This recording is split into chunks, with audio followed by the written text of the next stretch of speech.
Сайн бацхан үзэгчтэй 7 хоног бүр та бүхэнд хүрдэг босон явдлууд шинэхэн дугаар хүрэхэд бэлэн боллоо. За, юу вэ нөсгөө? За, тайван сайхан юу вэ? За, Тайван маш да. олон сонирхолтой 7 хоног өнгөрлөө те өнгөрсөн 7 хоног.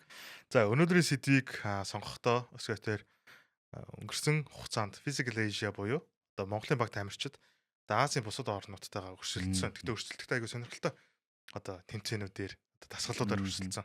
Тэр тэмцээнтэй холбогдлолтойгоор одоо энэ дугаарыг бэлдэж хүргэж байна. За, ямар учиртай вэ гэхээр Physical Asia дээр ерөөдөө хүний төсвөр хатуужил, сэтгэл зүй, одоо байгаа бүх юмыг шавхахаар ер нь дасгалууд байсан шүү дээ. Тэрнтэй холбоотой өөр яг одоо ойролцоо төрлийн хүнээс яг сэтгэл зүйн шаарддаг, хурд хүчийн шаарддаг, төсвөрийн шаарддаг спортын одоо хэцүү төрлүүдийг сонгож одоо тайлбарлахаар ярихаар бэлтлээ юм уу те. Тий, ер нь бол физикал эйж дээр маш олон төрлөөр хүмүүс өрсөлдөд байгаа шүү дээ. Төрөл жоо одоо энэ даалгаврууд гэж хэлээ те. Тэгвэл ер нь дэлхийд яг ийм хүний төсвөр төвчээрийг шаардсан ямар ийм том алдартай тэмцээнүүд байдیں۔ Те. Энэ тэгээд ер нь хүмүүс яаж оролцдгийг те. Тэр талаар ойлаа. Маш одоо сонирхолтой юм 3 одоо тэмцээнийг гурлаа онцлсан байгаа те. За, эхний төрөл нь ер нь юу вэ? Эхний хоёлыг ярилцах сэдв бол Ironman триатлон. Энгийн триатлон бол бидний сайн мэдхээр усан цэцэл гүйдэг, дугуундаг. Өнөөдрийн ярих нь болохоор Ironman буюу тэрийг ер нь бол бүр одоо нэг өст зэрлэгжүүлсэн заяа. Бүр маш хүнд болгосон, маш одоо хэцүү болгосон. Бага ер нь сонсоход ядарна. Гэхдээ нэрийг сонсоход надад бол төмөр хүн юм аа шин. Тий, төмөр хүн.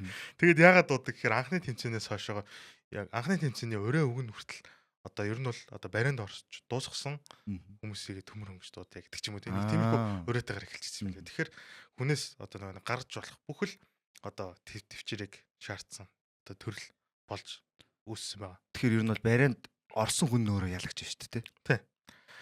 За шууд харьцуулаад яриад явъя. Энгийн триатлон усан сэлэлт нь 1.5 км байдаг. Ironman болохоор 386 гинэ. Бараг 4 км. Тийм усан сэлэлт. Тэгэхээр чинь бараг 2.5 дахин илүү урт. Юу гэсэн үг юм бэ? 4 км-ийн гүгч өөрөө чанга штэ ер нь. Тийм штэ. Одоо хоёлаа шиг одоо хөлгөөнгөө хүмүүст ер нь бол те. За, дугуй хэлэл. Энгийн триатлон 40 км гинэ. За, тэгсэн чинь Ironman нь 180 км. Юуй. Нач одоо ралли юм ааш юм. 4.5 дахин урт байгаа зү. 40-ийг 180 болгоод. Тэгэд гүйлт энгийн триатлон 10 км байт юм. Ironman нь сонсож байгаа 42 км. Бүтэн марафон байгааз.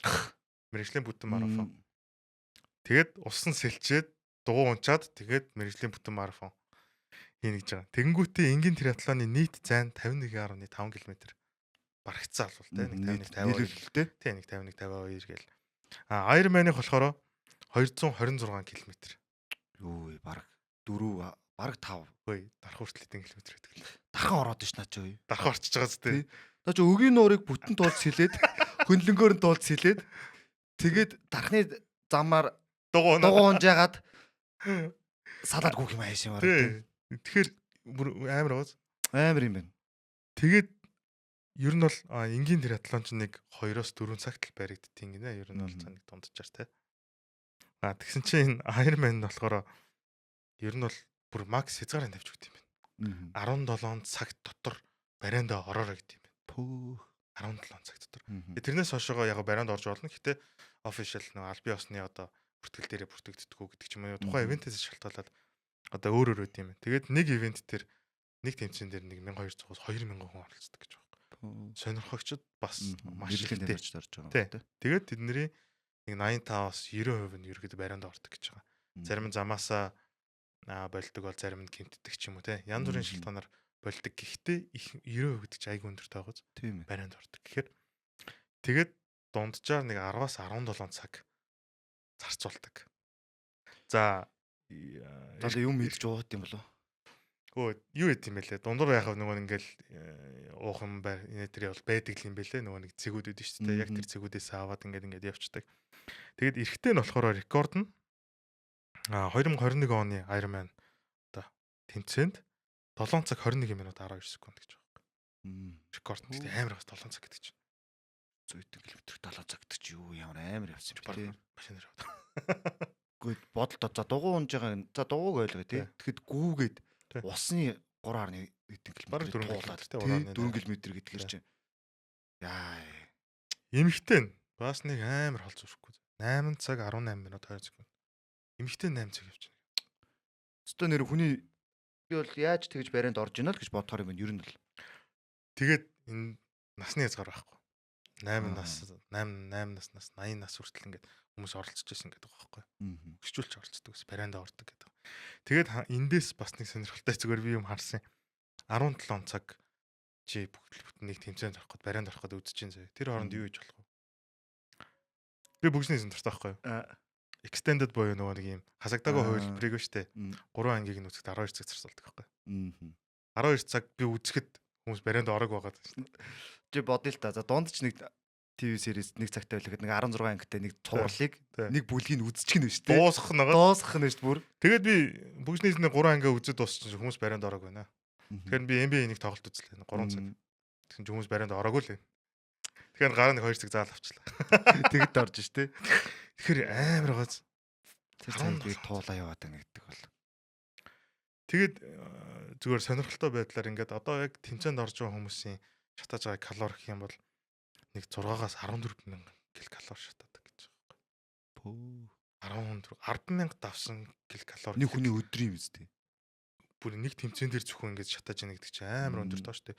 Зүгээр дундаж дасгал хөдөлгөөн хийдэггүй эрэгтэй эмэгтэй хүмүүстэй нэг магадгүй 1500 2500 гэл өдөрч шатаадаг байх л та. Тэгэхэд 10,000 давсан калори гэдэг чинь асар өндөр тоо штэ. Юу амар штэ тэр ч та. Зөвхөн нэг тэмцээн. Мэргэжлийн одоо амар өндөр шахуу ууртай бэлтгэл хийдэг хүмүүс ч бараг тийм калори шатаахгүй байх шүү. Тий. Тэгээд ерөнхий одоо энэ спортын одоо community айгу хамт олон хүмүүсийн харилцаа маш гоё байдаг гинэ. Хүмүүс тэмцээнд ороод явж байхдаа би бинийг урамшуулдаг, чи чаднаа, барианд орч чаднаа, хичээгээрээ. Иймэрхүү үгсэг яг одоо тухайн спортыг бас одоо тодорхойлж болоод байгаа байхгүй. Тэгэхээр яг хүнд хэцүү. Гэтэ хүнд хэцүү байх тусмаа нөгөө нэг одоо хоорондын харилцаа холбоо тэр хамт олон бол айгу ийм nice байдаг гинэ. 17 цаг бол тэгэл ер нь бол найзууд толж гарч ирнэ үстэй. Тий. Тэгэхээр тийм нэг аимшигтай триатлон өөрөө бас айгүй хүнд спорт шүү дээ. Триатлон ч ер нь бол хамгийн одоо олимпийн төрлийн спортуудаас хамгийн хүнд гэж явдсан шүү дээ ер нь. Тий, хүнд. Тэгэхэд тэрнийг одоо баг 3 дахин нуулаад 4 дахин уулцсан. Тэгэхээр бүр амар тий. Зэрлэгшүүлцэг. Тий.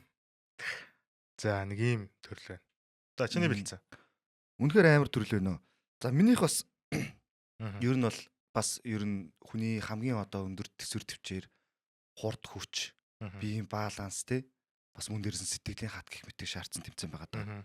За нэр нь бол Spartan Race гэдэг нэртэй тэмцээн байгаа даа.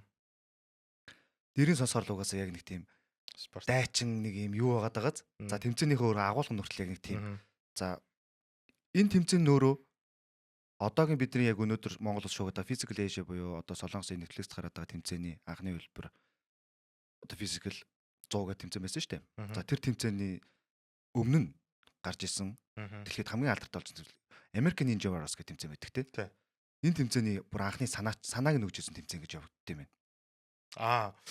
Physical Asia-гийн өмнөх одоо санааг нь авч исэн тэмцээний дахиад өмнөх. Тийм бүр ер нь бол тэгэхээр энэ шоу маркийн одоо энэ би нэг ингэж өрсөлдөөдөг төсөр төвчэн шаарддаг ийм шоуны ер нь анхны санааг нь авсан ийм том тэмцээн юм байна л та. Америкийн нэг улс анх үүсгэн байгуулсан 2007 онд хамгийн анхны том тэмцээний одоо хийгдчихсэн. За тэгээ тэр үедээ зохиогдохдоо бол ер нь бол Канада, Өмнө Солонгос, Австрали, Филиппин гээд за Европын маш олон улсууд гээд гих мэтчлэн 30 гаруй улсуудын донд зохиогдчихсан яг албан ёсоор бол. Тэрнээс өмнө ийм жижигхэн тэмцээнүүдээр л явагддаг байсан. Ийм тэмцээн байгаа даа. За ер нь бол өмнө нь зохиогдохдоо зөвхөн цэргийн одоо байгууллагууд те одоо зэвсэг түвшний одоо томоохон одоо айрмуудын дунд зохиогддог байсан бол энэ явандаа явсараад 2007 оноос энгийн иргэдийн дунд буюу яг оролцох хүсэлтэй хүмүүсийн дунд зохиогдож эхэлсэн байна. Сонирхогчд олон байсан шүү дээ. За яагаад энэ олонний анхаарлыг татсан бэ гэхээр одоо саний яг чиний хэлсэн шиг юм тэмцээн шиг ингээд зөвхөн ингээд дугуунаад сэлээд гүүгээд дуусахгүй. За гүүж байгаа. Маш олон төрлүүд байдаг. За хамгийн одоо хөнгөн тэмцээн болох Spartan Race гэдэг нь бол зөвхөн гүүн. Гэхдээ тэр дундуу нь хамгийн багадаа 30 одоо саадыг давна. Хамгийн багадаа 30 саад. Окей. Тэгэхээр энэ тэмцээнийг хамгийн сонирхолтой болгож хүмүүсийг улам ийм өрсөлдөх одоо биеийн хүчин шаардлаганд саад гэдэг юм гаргасан. За энэ саадууд нь өстой амар их юм байгаамаа. За шаврын дундуур гүйж байгаа. Өндөр юм дээр өндөр одоо хан дээр авирж байгаа. За тэгээд ос дамжиж гүйж, осоор ингэж авирж байгаа, ос дамжиж гүйж байгаа, хоёр ингэж шонгийн хооронд үсэрж байгаа. За тэгээд нөгөө нэг юм илс шүү дээ. Хувинтай илс зөөж байгаа, шуудаатай илс төрж байгаа. Шуудаатай илс үүрээд явж байгаа, чулуу зөөж байгаа. За тэгээд дунд нь бүр сүх ингэж сүх юм уу, жад ч юм уу, одоо энэ Спартан гэдэг утгаа аваад шүү дээ. Сүх ч юм уу, жад ч юм уу, тиймэр бай онж байгаа. За гих мэтчил маш олон юм саадуудтай. Энэ нөөрөө энэ тэмцээнийг маш юм сонирхолтой болгож хүмүүсийн улам юм олон төрөлт болох юм санааг гаргаж өгсөн юм байна. За анх бол зөвхөн юм гүүх, мөлхөх, үсрэх, тэ сэлэх зэрэг юм төрлүүдээр явагдчихсан. Энэ явандаа яг энэ гүүж явахдаа, мөлхөж явахдаа, сэлж явахдаа, үсэрч явахдаа өөр даалгавар биелүүлснээр улам сонирхолтой болж эхэлсэн байна. За энийг бол ингээд олон улс 2007 оноос хойш 10 онд анхны томоохон тэмцээнээ зохиож эхлээд ингээд одоо American NBC телевизтэй хамтарснаар энэ American Ninja Warriors гэдэг тэмцээнийг энэ тэмцээний одоо агуулгатайгаа нийцүүлж ингэж зохиож эхэлсэн байна. За ингээд 10 оноос хойш ерөнхийдөө дэлхийд дээр маш олон вайрал болоод маш олон үндсэн төрстэй тэрнээс хойш тасралтгүй одоо жил болгон аврагуудаа тодруулаад ингэж явдаг. Гэхдээ энэ нөөрөө жил болгон аврагуудаа зөвхөн жилд нэг тэмцээн биш, улс олон болон одоо оролцож байгаа болон зохион байгуулж улс олон дураар ингэж одоо зохиож эрхийг аваад улс дотор зохиож болдог юм. Одоо international marketing гэх юм уу? Ямар нэгэн юм компани өмчлж юм уу яаж авдаг? Тэр эрхийг аваад одоо Монголч гэсэн зохиож болно.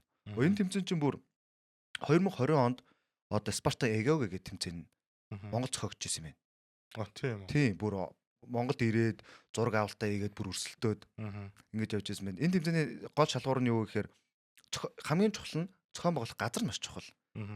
Зүгээр энгийн тавьсан засмал зам, энгийн одоо гүйлтийн зам ч юм уу те, энгийн сэлэх юм юу биш.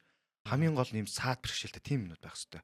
За уул руу авирлаа гэхдээ маш юм саадтай уул руу авирдаг. За гүйлэхэд маш юм саалттай. Тэр зам нь юм зүгээр нэг юм энгийн цацсан зам биш, юм шаварлагтай, эсвэл тийм илстэй ч юм уу. Тэгээ тийм зам, эсвэл юм чулуулаг ихтэй ч юм уу те. За сэлэхэд дотроос даалгавар биелүүлэхэд маш юм хүнд нөхцөлтэй. Одоо бүр гал дундуур хүртэл гүйдэг заяа. Хэд онд гэсэн бэ Монголд? 21 онд. Тэгээ Менес дээр хүрээгүй л энэ тий. Тий хүрээгүй байлээ. Тэгээ зураг авалтын үсэж яалчгүй Монгол гэсэн. Өгийн нууран дээр сэлтийн тэмцээн нь бол өгийн нууран дээр болсон байлээ. За. Тэгээд бас тухайн орныхоо үс ойлж ягаад дотроо тэд нар ч байрлаж мэрэлтээд нөгөө нэг сая сүх шидэ жад харавсан тэмцээн биш. Тэр нь бүр ном сумаар явсан байлээ. За. Гэх мэтчлэн нэг тухайн орон болон газар нутгийн онцлогийг оруулж ингэж явах тусмаа энэ тэмцээн улам сонирхолтой болоод ингэж хүрсэн байгаа. За энэ тэмцээн дотроо маш олон төрлүүдтэй.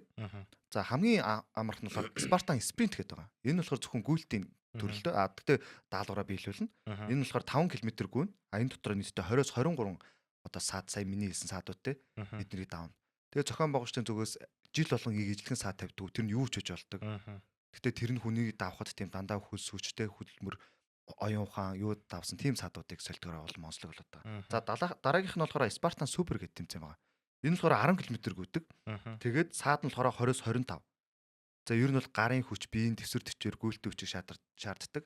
Энэ дээр нь бол тийм нөгөө нэг дараагийн одоо ярих тэмцээнүүдийг болоод арай амар мөртлөө юм илүү уян хатан байдал те одоо шонгоос үсэрдэг ч юм уу эсвэл оос дамжиж явдаг ч юм уу тиймэрхүү даалгаврууд нь голчж байгаа. За дараагийн бүр арай жоо хөндрүүлсэн Spartan Beast гэдэг байгаа. Энд нь болохоор 21 км-ийн зайд гүн. За ер нь бол хагас марафон замдаа сэлнэ.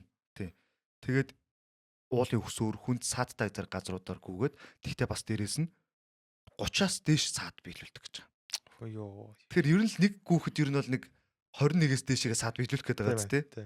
За дараагийнх нь болохоор Spartan Ultra гэдэг. Энэ хамгийн одоо хүнд тэмцээн. Ер нь бол энэ тэмцээний хамгийн одоо оргил тэмцээн гэх юм уу та тий. Хамгийн одоо төсвөр төвшөртэй хүмүүст нь оролцсон. Энэ 50 км гүн заяа. 50 км гүн биш 50 км-ийн одоо ингээд зай тулна. Тэр дундаа маш олон зүйлүүдийг тулна.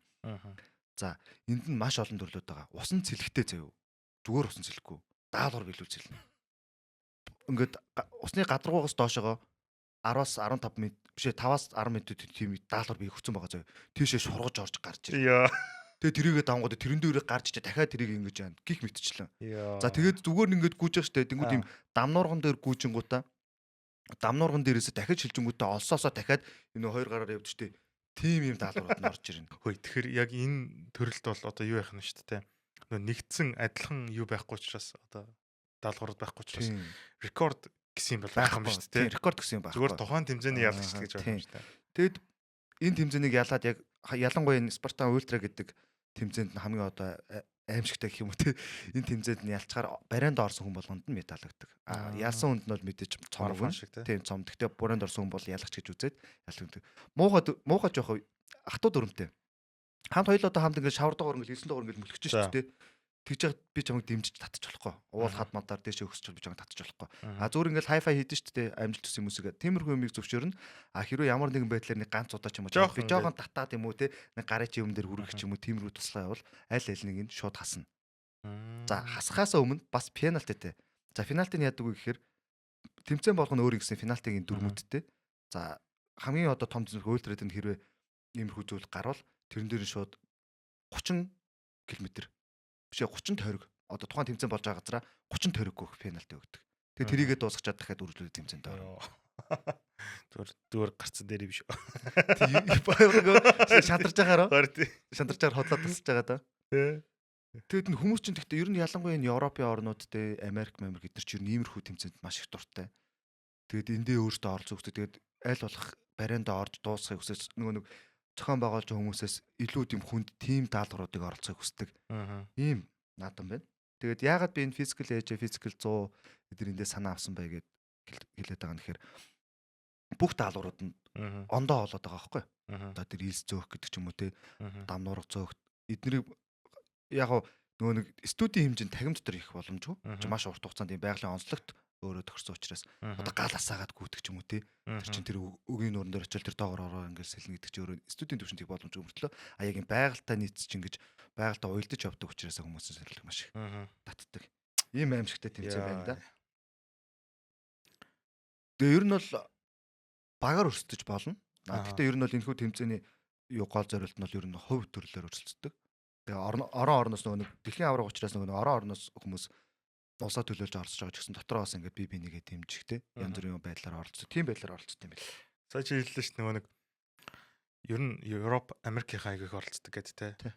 Зүгээр сая бод physical world гэд болох юм бол маань ер нь барууныхныг барахгүй л те. Хэцүүтэй амар гараад байгаа. Австрал нөгөө чинь л ч гармал үснөхөөс Марис бол чангас те. Яг нэг хэлэхэд л хэцүү штэ. Тэ хэцүү штэ. Манай монголчууд Японд осонд орсон ш нэрэ. 2023 онд манай Монголын залуучууд Японд осон зүгээр Spartan Race-д орсон байлээ. Race-д оролцоод багийн дүнгээрээ нэгт орсон байлээ. За. Тий, насан туршид ангилалд нь оролцоод эхний 5-т, эрэгтэйчүүд нь 5-т, эмэгтэйчүүд нь 6-т байсан нь. Оролцоод тэгээ багийн дүнгээрээ нэгт орсон байлээ. Бичлэг өдр байдаг бол бас үзмэл гоё юм те. Тий, ер нь сошиалт зураг юу эднэр найдаг юу байсан бэлээ. Тэгээ Монголд зохиогдчихсэн гэхээр бас сонирхолтой байгаа. Тийм байна. Ер нь явандаа Монголд иймэрхүү тэмцээнийг аваад монголчууд нь ч гэсэн өөрсдөө оролцоод тэмдэглэхийн контентэд ингээ оролцуулаас сонирхолтой л гэж бодож байна. Окей, nice. Наа чин сонсоход гоё мөртлөө бодоход бас хэцүү л юм. Яг ингээд бичлэгийн үзээр үнэхээр хэцүү юм билээ тэр хүмүүс даалгавар биелүүлэх. Харин тий. Чи ингээ 50 км зүгээр явахгүй бодод юм. Харин тий. Нэг даалгавраа дуусгаад байж идэл за дараагийн даалгавар гэж гараад ирж байгаа юм чинь. Хэцүү. Одоо телевизэн шоу нэвтрүүлгийн юунаас чи одоо American Ninja Wars гэдэг ч юм уу те нэг өдөр нэг даалгавар биелүүлж л өрөөнд амарч байгаа шүү дээ. Энэ бол те амраал дараагийн тэмцээндээ бэлтгэл те. Энд чинь болохоор шууд ухсраа явчихж байгаа. Тийм байна. Окей. За тэгвэл миний дараагийн бэлтсэн сэдв болохоор би эхлээд Ironman Triathlon гэж ярихад нөгөө хугацааны хувьд айгүй урт хугацаанд байсан шүү дээ. Одоо болохоор би CrossFit-ийг ярмаар байгаа. За CrossFit бол харьцангуй бас монголчууд одоо сүүлийн хэдэн жилүүдэд мэдээ таниад явж байгаа шинэ бас маш гоё спортын төрөлтэй. Хугацааны хувьд богино хугацаанд ачаал авч ерөнхийдөө хийдэг. За анх Greg Glassman гэдэг 1996 онд ер нь бол хөнгө атлетик болон хүнд өргөлтийн дасгалуудыг анх одоо гаргаж ирж ирсэн юм байна. Тэгээ 2000 онд Lauren Genai гэдэг хамт CrossFit гэдэг компани байгуулад яг энэ спортын төрлөө илүү хөгжүүл спортын төрөл болгоод одоо хөгжүүлэх шатанда замдаа агаа зөв бэлтгэл байсан юм байна тий. Тийм зүгээр ингээд дундаа дасгал болгож гаргаад тэгээ сүүлдээ яг 4 жилийн дараа яг одоо аль биесны спортын төрөл болгоод гэдэг чинь тэр хугацаанд л ер нь бол бас боловсроод бэлэн болсон гэсэн үг гэж л одоо харлаа. За товчхондоо саяны одоо гарал үүсэл нь бол энэ спортын. Тэгээд хоёлоо дараагийн нэг дугаар дээрээ яг CrossFit-ийн спорттой холбоотой нэг үйл явдал ярих учраас ерөөдөө дэлгэрэнгүй бас тэрэн дээр нэлээд ярив. Гэхдээ өнөөдрийн сэдвтэ уялдуулаад яагаад хүнд хэцүү юм бэ гэдэг одоо төрөлд одоо орчвоо гэхээр би нэг бичлэг үзүүлээ. Тэгээ хоёлаа тэрэн дээр сайхан хараа явчих заяа. CrossFit Game гэж CrossFit-ийн хамгийн том тэмцээн байгаа. Ер нь бол дэлхийн аврал жил бүр зохиогддог. 2007 оноос хойш зохиогдож эхэлсэн. Тэгээд яг энэ тэмцээнд ер нь бол маш олон төрлийн одоо CrossFit-ийн дасгалуудаар ивентүүд зарлаад тэгээд техникийн шилдэгүүд ер нь бол хоорондоо өрсөлддөг гэсэн үг л дээ. За жишээ нь Jeff Adler гэдэг тамирчныг би яг энэ одоо бичлэгэн дээр онцломоор байгаа.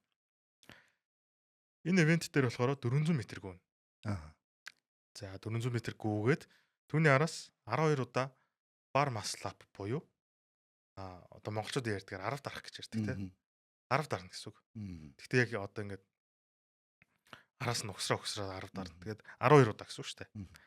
За тэгээд 21 удаа snatch ийн. Гэхдээ тэрийг одоо юу нь болохоор жин нь 50 паунд буюу нэг монголоор нэг 22 кг-аар ярих юм бол нэг 22.5 6 ч юм уу те тэр хавцаа болж байгаа нь гантилаар ерөөдөө за энэ бичлэгэн дээр харагдаж байгаачлаа өргөд явах юм. За тэгээ энэ бол яг тодруулаад хэлэхэд зөвхөн нэг ивентийн л бичлэг. Зүр нэг ивент гэхэр бас амар байгаа шүү дээ. Ингээд дуусахгүй тий. Нэг тэмцээн дээр бас хэд хэдэн одоо юугаар өрсөлдөө шүү дээ. За одоо нөгөө 22 кг гэдэг чи одоо зүгээр 20 литрийн канистрыг канистрыг зүгээр нэг 21 удаа дээшээ таашаа тий. Мөрнөөс дээшээ гаргаад өргөчж байгаа. За энэ сетийг ингээд энэ нэг сет. Энэ нэг сетийг 3 удааийнэ. Нэг дор. Одоо энийг снатча дуусчаад дахиад гүн. Тэгээ гүйж орж ирээ. Яг энэ адилхан 3 удаа бүтэн одоо тойрж хийснээр одоо энэ ивентийн одоо аврагын шалрах юм. Jeff Adler гэдэг залуу 8 минутанд яг энэ удаад гүйцэтгсэн байна. Пөө 8 минутанд хамгийн хурдан хийсэн тамирчин болсон. 1200 км гүйж орж ирж шүү дээ. Тэгэхэд дунд нь юм даалгаврууд хийжээд байгаа юм байна. Тий, даалгаврууд хийсэн. Тэгээд сонирхуулаад хэлэхэд 2023 оны яг энэ CrossFit Game дээр Jeff Adler төрүүлсэн байхгүй. Тэгээд төрүүлсэн жилдээ одоо яг зүгээр сонгож авсан нэг л бичлэг нь энэ л дээ. Ер нь бол айгу одоо хүчтэй өрсөлдөгч байсан. Тэгээд төрүүлсэн байгаа. За тэгээд бас маш олон төрлийн дасгалууд байдаг гэсэн. Одоо бүх бичлэгийн үзүүлэл угаасаа боломжгүй учраас зөвхөн дуртай авчи. Төрнөкөн дээр хийдэг дасгалууд. Одоо энэ дээр 10 дарж байгаа те. Тэрнтэй адилхан зүгээр сунаадаг байгаа. Эсвэл одоо toast bar гэдэг нэг хөлөө төрнөкнийхээ яг баарлуугаа татдаг ч юм уу те. За чин авч хийж байгаа дасгалууд байгаа. Гантилтай байна уу, гişтэй байна уу? Эсвэл нэг гол төмөртэй чинд авч хийж байгаа дасгалууд хөндөө өргөлтийн техник. Жингүү хийж байгаа дасгалууд байгаа.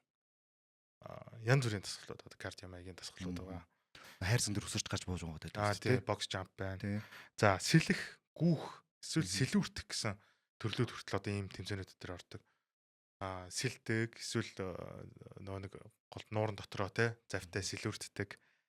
За, тэгээд төхөөрөмжн дээр хийдэг дасгалууд. CrossFit-ийн төхөөрөмжүүд бас айгүй сонирхолтой төхөөрөмжүүд байгаа байхгүй.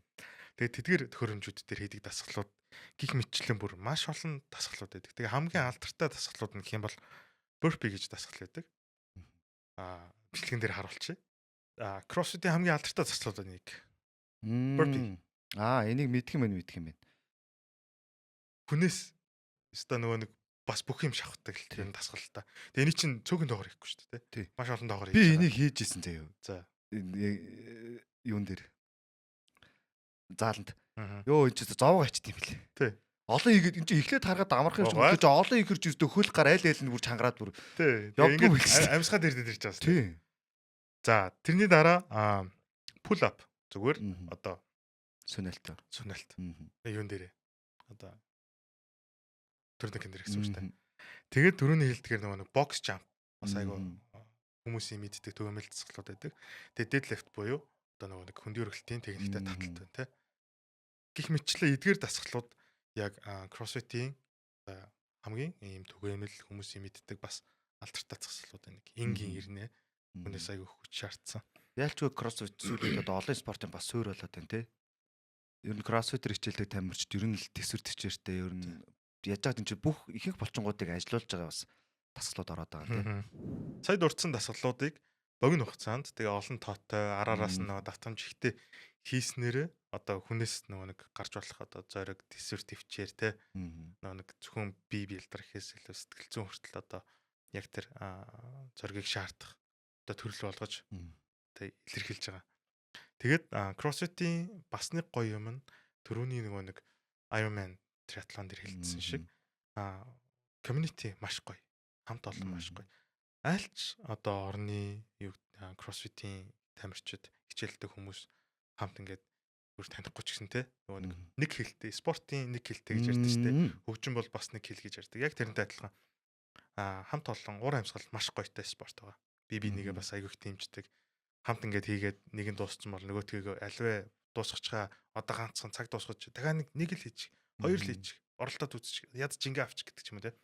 Маш ингээд нөгөө би нэг урамшуулж байгаа яг тиймэрхүү зүйлс айгүйхтэй. Тэгээ тэрийг үзий, харъя, сонирхыг гэх юм бол Монголд бол одоо сүүлийн хэдэн жил маш их одоо дэлгэрж байгаа спортын төрөл. Анх 976-гийн одоо багш дасгалжуулагч ундрал гэдэг багш байна те. За тэрний араас бидний сайн мэддэг нөгөө гай спортын Rocky Marlow 2 байна. Тэгээд тэднээс гадна дахиад одоо юу гэдэг Rex гэдэг ч юм уу, CrossFit Body ч гэдэг юм уу. Маш олон ийм одоо CrossFit-ийн зал боксууд нэгдсэн. Улаанбаатар хоттой. Улаанбаатар хот гэлтгүү бүр. Хөдөр нутгууд арч байгаа. Тэгээд сүүлд Rocky Functional Fitness холбоо байгуулсан. Mongolia Functional Fitness. Тэгээд холбооны журмаар бас нэг улсын чанартай багийн эсвэл одоо ганцаарчсан ийм улсын аваргуудыг хийдэг.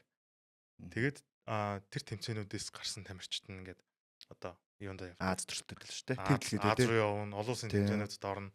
Тэгээд зүгээр яг энийг хэлэх гээд байгаа санаа нь юу гэхээр сая хоёул бол ярьлаа те. Зүгээр ганц нэгийг л ярьлаа. Бичлэг үзлээ.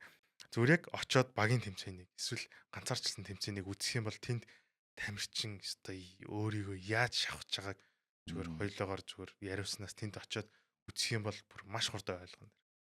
Бүр хүнээс гарч болох төвчээр бол тэнд зүгээр л харагдана. Тэгэл яг тэтгэр тамирчдыг бас хүндлэх айгуу тийм хүндлэх мэдрэмж айгуух төрдөг. Тийм байна. Тэгээд өнөөдрийн ярьсан сэдэв бол нөгөө physical age-тай холбоотойгоор хамгийн хүнд хэцүү спортын төрлүүдийг ярилцсан. Ер нь спортын төрөл гэхээс илүү нэг юм спортын тэмцээн тий. Дасгал гэх юм уу тий бараг. Тий одоо энэ хүний одоо хамгийн одоо макс одоо төсвөр төвчээр хаана очиод яах вэ гэдгийг одоо шандсан тэмцээнүүд ер нь юу вэ? Энээс гадна маш олон тэмцээнүүд байгаа. Тэгээд бид нараас дараагийн дугаар дээр бүр яг спортоор нэг тухайн тэмцээн юм уу спортоор нь ангилж яриад илүү тодорхойлох. Тэгэхгүй бол нэвтрээс нэвтрүүдийн хугацаатай учраас тэр болгоно ингээ ярихаар маш урт болчих учраас дараа нь тусдаа дугаар болгож бэлтгээ тий.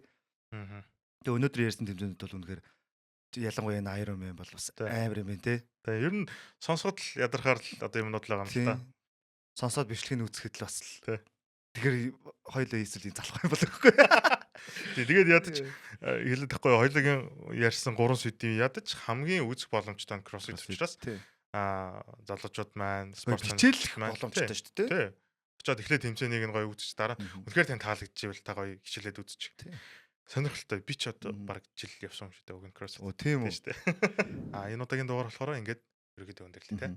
Та бүхэн бас бидний хэлсэн спортуудын төрлүүдийг бас хайгаад үзээрээс доор бичлэгүүдээр ч гэсэн гаргасан. Яг төрлөөр нь бичээд хайгаад үзээд тий. Ер нь бол за зөвхөн монголчууд дэлхийд тий хүмүүс ямар төрлөөр яаж ингэж өрсөлдөж бие биенийхээ одоо ингэ төсөөж чирээ шалгаж чинь тий. Монголд бас энэ тэмцээнүүд бас бид нар мэдгүй ч байгаа ч гэсэн зохиогдож байгаа. Тэгэхээр та бүхэн одоо хамгийн ойрхон боломжтой одоо төрлүүдээр хичээлээд бас иймэрхүү томоохон одоо эрч хүчийг биеийнхээ хүчийг тэ сэтгэлийн хүчийг дарсан тийм зүр хичээлээрэй гэж зөвлөмөр байна. 7 хоног бүр та бүхэнд хүрдэг. Босын явдлаад энэ хүрээд өндөрлөж байна. Шинэхэн дугаараараа уулзлаа. Түр баяртай авчигчтай.